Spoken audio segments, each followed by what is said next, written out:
What is going on? It is a non-moose. Now, we're talking tribal regions. I put out a call to the internet to say, hey, send me your warrior hits. I think we had in the neighborhood of 10 to 15 people who had hits that were worthy of showing.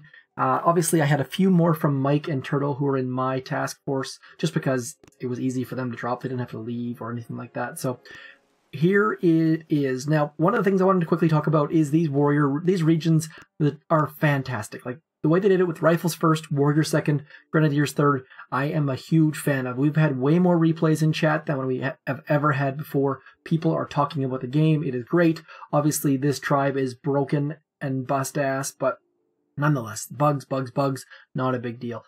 So I'm not going to do anything for Grenadiers. What I'm going to do here is I'm going to show you the warrior hits. They're not in any particular order. The biggest warrior hit actually took out 1.8 million health, which is bananas. So without further ado, this video is going to be about 16 minutes long. So I'm going to tell you a little bit about the warrior hits and what I like about them, what I don't like about them, and we'll go from there. So here we go. Hold on to your hats. So first up, let's get rid of this. Now, this is our first hit. I'm going to rewind a little bit. So the first hit was by a turtle. Of course, it had to be a turtle.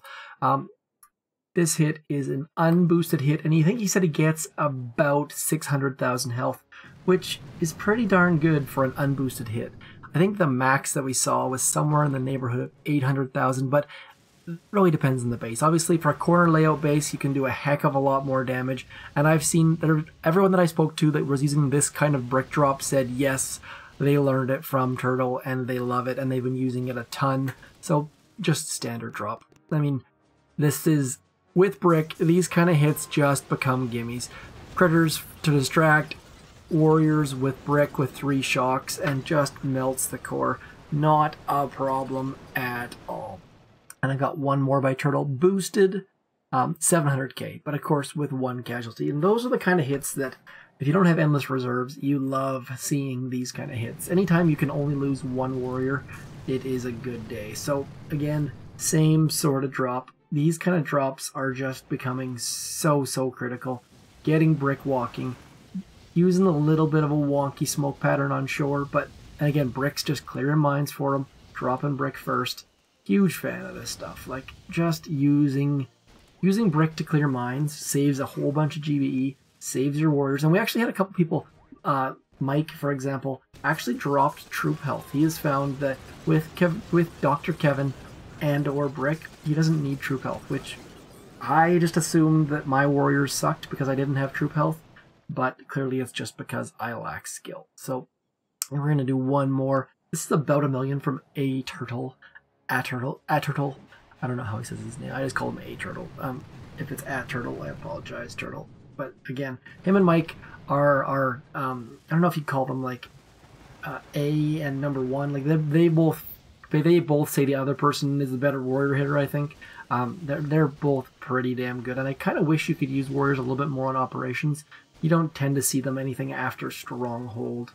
Or so. I mean, anything that warriors can do in operation, Zookas can tend to do a little bit better. So, I mean, I wish they could do it, but it just doesn't. These guys are great Zooka players as well. So, warriors just don't really have a role in operations, sadly. So all these skills are gone to waste. Now this is Bad Moon. Bad Moon is, I believe he's in Fat Fingers right now. A guy who has been hopping around the Triangle 9, the Small 9s, the Epic 9s, the Baby 9s.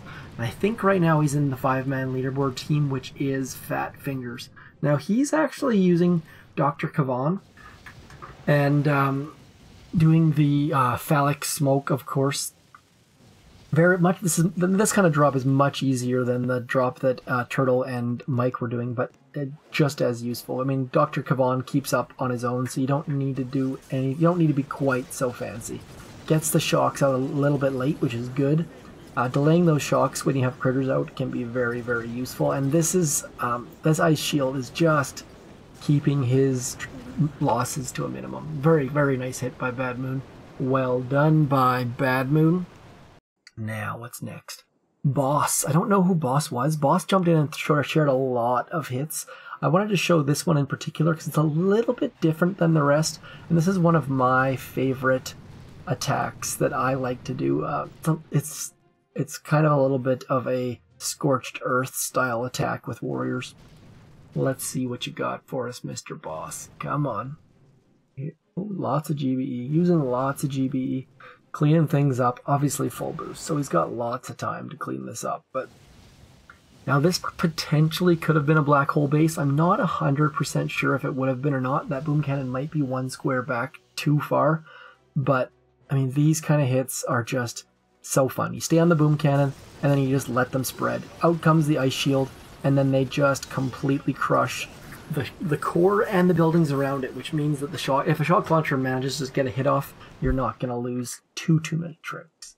And here's Nixon. Nixon is a long-time commenter / subscriber, so I was pretty happy to see him jump in. I think he jumped in with a couple accounts, but I don't know which ones are him. Maybe Boss was him, I'm not entirely sure. But nonetheless, here is Mr. Nixon with a warrior hit.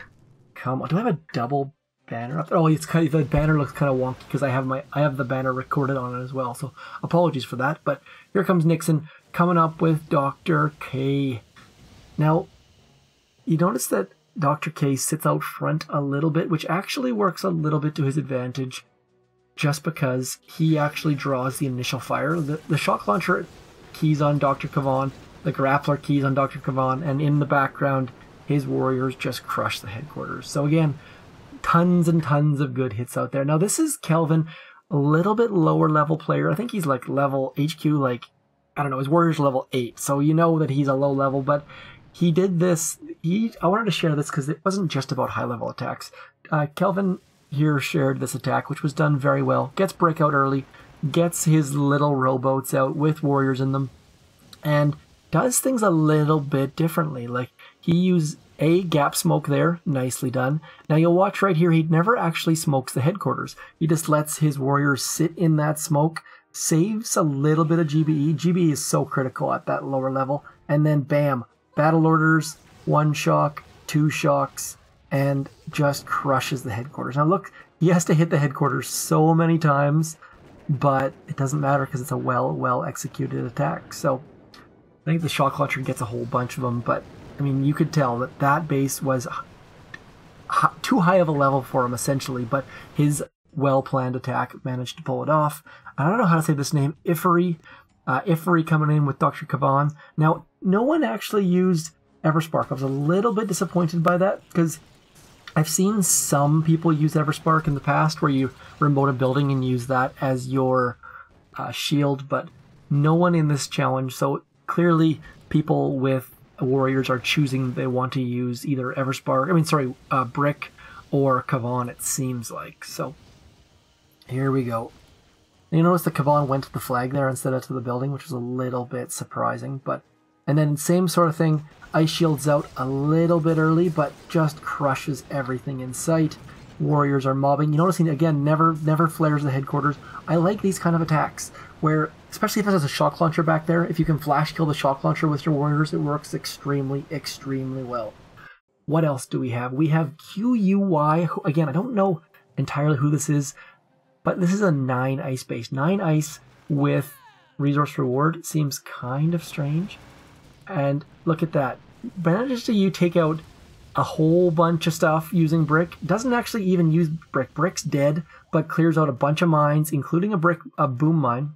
And then gets this is just, watch this, boom, flash kills the shield generator. Doesn't quite get it though. A little bit of a time to sit and think there, but then moves along. And just, I don't know if I calculated this or got a little bit lucky, but 1 artillery takes out the shield generator, which is incredibly well done. And this base was basically set up to be anti-warrior, just because, like, look at the shock launchers. Shock launchers, both of them right behind the headquarters, but nonetheless, just crushes it. Well done. 9 ice base by QUY, however you say it. Nice hit. 9 ice. Just a fantastic hit. Takes out the shield quickly. Mac off of Discord. This one he was not terribly happy with, and I've been talking to a couple people about this, and they were saying that sometimes you almost want to barrage your own troops or retreat because you feel like you can do better. But he didn't do that. But he did take this is a big health base. I can't remember exactly what he said it was. I think it was like 1.4 million or something like that. but hits the shock line. Dudes are catching up, gets Brick in position, shock, shock, shock, shock, 4 shocks, and then just melts the shield generators. And we had a bit of a argument in Triangle 9 because Turtle and Mike weren't sure if it was just they just had to melt the headquarters or melt the shield, or if they could attack the shields. And it ended up that later on I'll show you Mike actually attacks the shields as well. So, but again, great hit by Mac from Discord. Little shout out there. One of the guys who I talked to a fair bit on Discord. Thank you for jumping in. I'm not sure which task force he's in. I do a terrible job of remembering who's where. But again, back to Mike. I think he said this one's about 1,000,002 SG1s, are they? I should have had better notes, but you could, if you want to rewind, you can see it in the when I do the preview. But just now watch this. See how late he was on that shock? That way he can shock the shock launcher keys on Brick, and he can shock a little bit late as a result. Just crushed. Like, look at how many times he has to hit the headquarters. Just hitting over and over and over and over again. I love it. I mean, just so many good warrior hits. I think this is the 1 million. Where is it at? In the middle with an SG3. Yes. Now, I really wish that the replays allowed you to see the health properly. They don't. So I had to go by what people said. Mike sent me a screenshot of the final warrior hit that I have queued up, which was a little bit strange and a little bit lucky. I won't give any spoilers away for that. But 1, 2, 3, always the 3 smoke. And look how the warriors just line up like they're ready to go. Come on, here we go. And then just crushing, crushing. I don't know what it is about. Like I played warriors for a long time, so to see them doing extremely well makes me extremely happy. Now, I missed the description. Oh, this is a black hole. This has to be a black hole. I can already see that Mike loves the black hole. This has got to be one. Please be a black hole, Mike. And for those of you who are looking for information on how to do the black hole, let me know and I can hit you up in the comments if you're not sure. I've covered it a couple times, but I'm happy to go over it. The black hole is just such a cool attack, and it's I don't know, like it's the only time where the actual flare point counts. Like we'll zoom in here a bit and watch. Like his flare point has to be so precise. Right here we go. Come on, flare point. Here we go.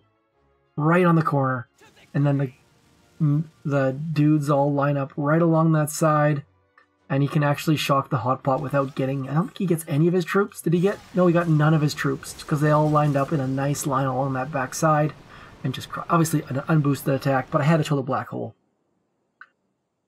And then, what do we got here? Mike is going to do 800k unboosted with Kavon. So, even though Mike and Turtle both are all about Brick, it's not a monopoly. Kavon is good enough that they are using both of the heroes on this. So I don't know how they're picking which who to use when. Maybe when there's boom cannons near the core, they use Kavon just because of that ice shield saves some troops. But I mean, and that ice shield will take a full doom cannon to the face.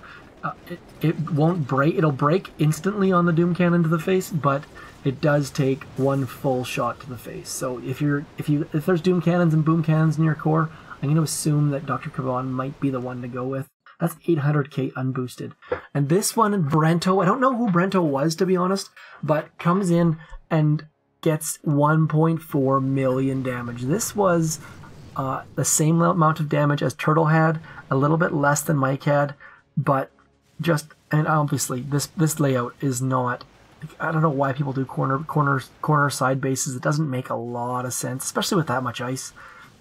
And I think that like this person has low level defenses and stuff. So why do you have that much ice at that level? I don't know, but maybe it works. If it does, good on you. Now again, watch this. Watch how late his shocks are.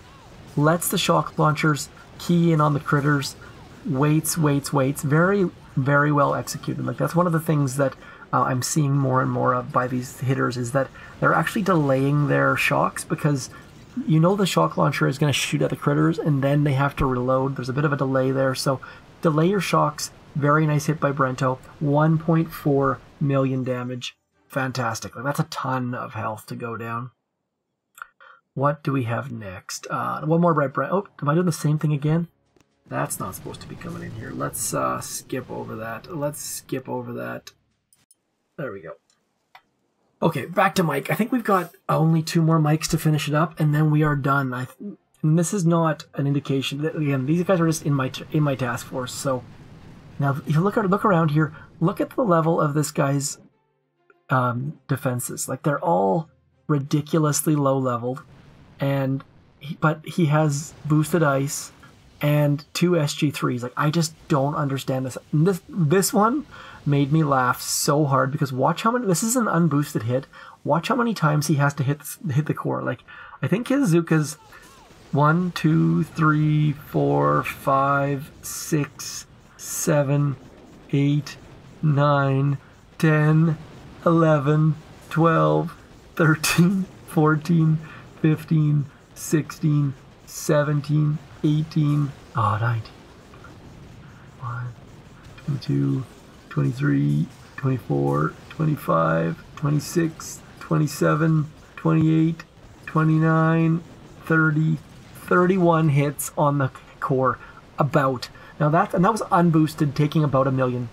Why you have that base, I don't know, but this is the final one. Look how much health this has. 1.7-ish, 1.8-ish. I don't want to do the math on that, but lots of health. Now, he was a little bit unhappy with this because it didn't go quite as he had hoped, but nonetheless, a fantastic hit. So 3 SG3s. Now watch the timer on this back shield generator. Just so lucky. It ended up being about 1.4 million, 1.3 million after that shield popped, but just well timed. That was pretty cool, I thought, getting that down as the shield popped. He just timed it absolutely. I think he tried like 6 times before that. Didn't even notice that was going to happen. Had a plan to get it with all 3, but didn't need that plan, thankfully. So, I mean, for all of you who submitted hits, thank you very much. It was a lot of fun watching your hits, and I have that task force. I'm going to try to do some things in there. I'm not sure what I'm going to do yet, but it seems like a good idea to have a task force like that where you can just do random things. So, actually, this is Dr. Kavon. I'm kind of surprised he used Kavon on this, but let's see what he does here. Critters, and throws the next smoke out, and look at that. Like, just think critters to distract, the next smoke, and then a flare, and then a smoke on top. Just like, so well done. This has clearly been planned. Critters again, the smoke is out, the flare is out. It's just very, very well done. And I like to see stuff like this where it's just at the very, very edge of what's possible with warriors. And, I mean, obviously with Zukas it'd be a little bit easier, and if you had Gren Medic. And anytime you see 3 shield generators, it means you should probably bring Gren Medics to the party, but Mike just crushes it with Dr. K and warriors. Like, 1.8 billion health. So, pretty fun. Let's bring this back, and we'll turn that off, and I will unlock my phone, and we'll come back into here. So, that's all I got. I mean, thank you to everyone who took part. This was incredibly fun for me, and I really do hope that you enjoyed it. And if not, that's okay too. But if you, I'm not 100%. I predicted they'd have grenadiers here. I also predicted they'd have tanks here, but I'm not sure what's going to be next. My thought for the next boost is probably going to be, let's go to here. Let's see what troops we can bring in. Maybe medics and cryos. That would be a good boost for RCZM. But otherwise, I mean, Scorchers are going to be. I hope they delay Zukas a little bit. I feel like if they do Zukas, it's just going to be ridiculous. But if they do, I'm all for it. Anyways, that's all I got. I'm Zedmont. Thanks for bringing in the warrior hits. Peace.